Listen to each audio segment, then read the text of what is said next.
भगवान भोलेनाथ से कहा कि तुम जाओ, जाकर के जलंधर से युद्ध करो और मैं जाऊंगा और उस जलंधर की जो पतिव्रता पत्नी है उसके सतीत्व को मैं भंग करूंगा।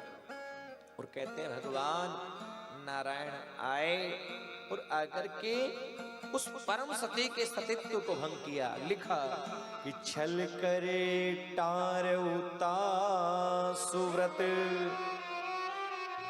प्रभु सुर का रजकीन, कि छल करे टारउता सुव्रत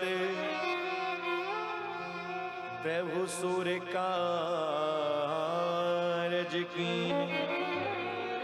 जब जेहि जानऊ मरम तब श्राप कोप कर दे। भगवान नारायण आए, उसके सतीत्व को भंग किया और कहते हैं इधर इसका सतीत्व भंग किया। भगवान भोलेनाथ ने त्रिशूल उठाया और त्रिशूल उठा करके जलंधर पर ऐसा प्रहार किया, जलंधर का मस्तक कटा है और आकर के सती के गोद में आकर के गिरा है। जैसे ही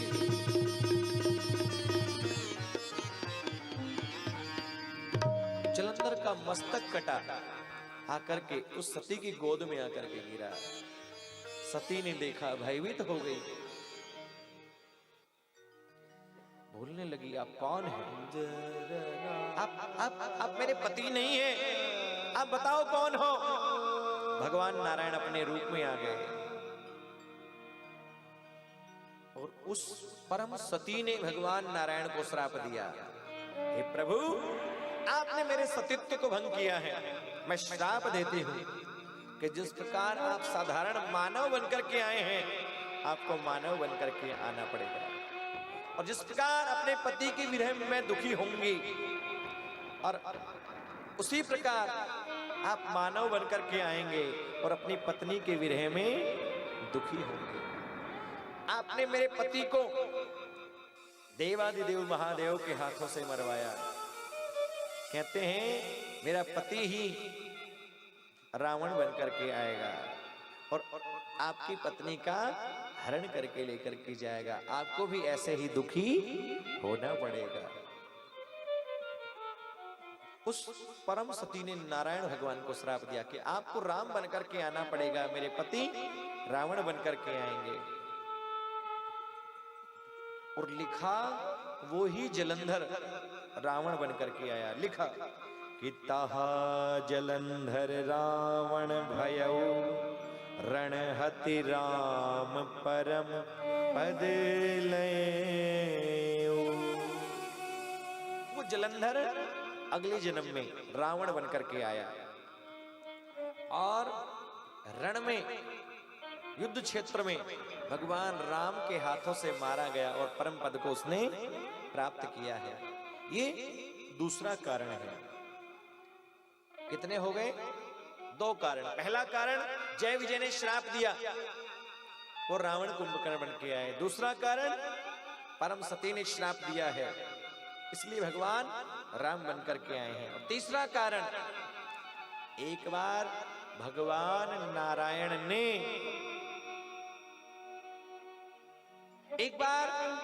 भगवान नारायण को नारद जी ने श्राप दिया। ये सुनकर के माता पार्वती कहने लगी, हे प्रभु ऐसा नारायण भगवान ने क्या अपमान कर दिया, क्या गलती की कि नारद जी ने नारायण को ही श्राप दे दिया। आप मुझे बताइए ऐसा नारायण भगवान ने क्या गलती की कि मेरे गुरुदेव नारद जी ने नारायण को श्राप दिया, उनको राम बनकर के आना पड़ा। आप मुझे बताइए। और तीसरे कारण का विस्तार से भगवान भोलेनाथ ने वर्णन किया। माता पार्वती ने कहा, हे भोलेनाथ आप मुझे बताइए कि मेरे गुरुदेव नारद जी ने नारायण भगवान को श्राप क्यों दिया? वो तो नारायण के बड़े प्रिय भक्त हैं, वो तो हमेशा नारायण नारायण बोलते रहते हैं। है ना? नारद जी जब भी आते हैं तो क्या करते हैं? नारायण नारायण नारायण। वो हमेशा भगवान का स्मरण करते हैं। तो ऐसा क्या अपराध भगवान नारायण ने किया कि नारद जी ने उन्हें श्राप दिया और उन नारायण को राम बन करके आना पड़ा? आप मुझे बताइए ना। नारद श्राप दीन एक बारा, कल्प एक तहि लग अवतारा। जैसे सुना माता पार्वती दुखी हुई, गिरजा चकित भई सुन बानी, नारद विष्णु भगत। अरे भगवान नारायण के भगत हैं, बड़े पुण्य ज्ञानी हैं, उन्होंने ऐसा क्यों किया? क्या कारण हुआ? नारद जी तो बड़े ज्ञानी हैं, ऐसा क्या नारायण भगवान ने किया? उन्होंने श्राप क्यों दिया? आप मुझे पूरी कथा सुनाइए।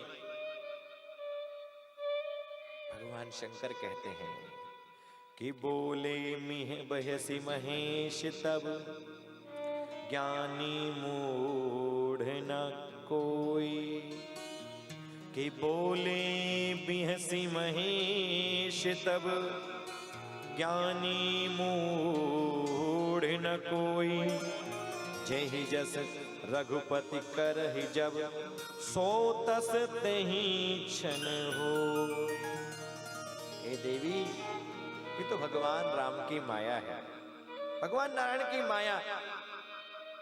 वो जिसको जैसा बनाना चाहे, जैसा करना चाहे, वैसा हो जाता है। एक बार हिमालय की तलहटी में नारद जी आए हैं, भगवान का स्मरण करते करते देखा हिमालय की तलहटी में एक गुफा दिखाई दी। हिमगिरी गुहा एक अति पावन। एक गुफाएं दिखाई दी, पावन नहीं, बोले अति पावन। बड़ी पवित्र गुफाएं दिखाई दी, अति पावन। बह समीप सुरसरी नसावन।